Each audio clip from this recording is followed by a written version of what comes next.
Welcome to today's segment of News Bites on Ghana Talks Radio. I'm Deborah Adolso. Coming up, Ghana earns 800 million through carbon trading. President Akufo Addo.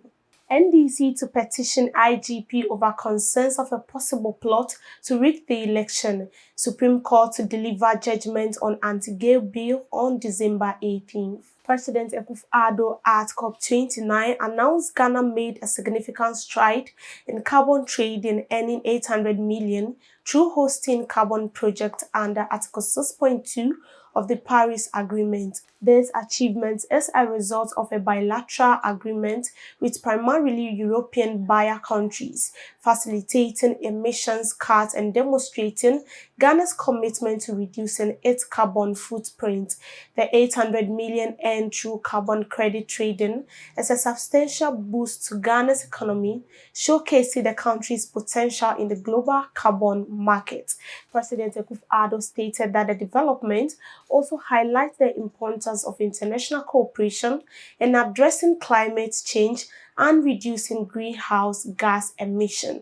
The Paris Agreement, Ghana has mobilized 800 million United States dollars by trading carbon credits with nations like Switzerland and Sweden. However, we cannot reach our climate goals alone. We call on our global partners to honor their commitments, ensuring accessible concessional financing for sustainable development in Africa without unsustainable debt.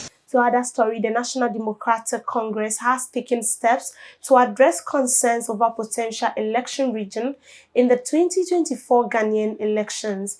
They plan to petition the Inspector General of Police over fears of plot to manipulate the electoral process. In 2020, the NDC alleged the Electoral Commission, the New Patriotic Party, and the National Identification Authority were involved in a plot to disenfranchise eligible voters in NDC strongholds. They raised concerns around the restrictive identification requirements for voter registration, which they believe will suppress votes and unfairly favor the ruling party.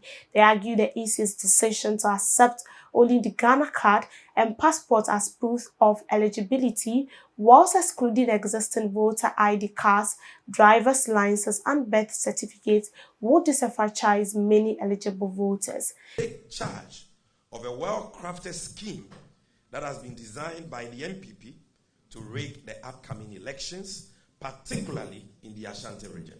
Through ballot stuffing, swapping of ballot boxes, swapping of pink sheets, and other clandestine activities, starting with a special voting exercise scheduled for December 2nd of this year. We will be petitioning the IGP because he's the chairman of the Election Security Task Force. We will also be drawing the attention of the CDS to these developments officially, but not just him. Our external developmental partners will also be notified.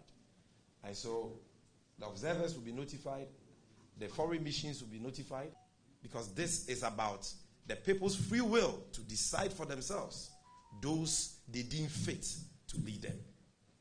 The IGP owes a duty to the people of Ghana to be fair and fair-minded to ensure peace during and after the December 7th elections. And our last story for today, the Supreme Court of Ghana is set to deliver its judgment on the anti-gay bill on December 18th. The bill, known as the Human Rights and Family Values Bill, has been a topic of intense debate in Ghana. However, if passed into law, it will introduce severe restrictions on LGBT+ rights, including up to 3 years of imprisonment for engaging in same-sex intercourse and 6 to 10 years of imprisonment for promoting LGBT+ activities. The bill has received widespread condemnation from international human rights organizations, with many arguing it violates basic human rights and freedom. However, it has also received support from some Ghanaian politicians, religious leaders, and citizens who view it as a necessary measure to protect traditional values and culture. The hold-up wasn't coming for us. The impression was created along the line that we were delaying the hearing of this matter. Whilst in actual fact, it was cancelled for the speaker who had not filed his defense a statement of case at the time. But apparently when he did so, the court sat on the matter today, and after hearing both sides confirming their filing of the needful, has fixed the 18th of December as the date of judgment in the case. However, there's a very crucial subject for determination in this case as to whether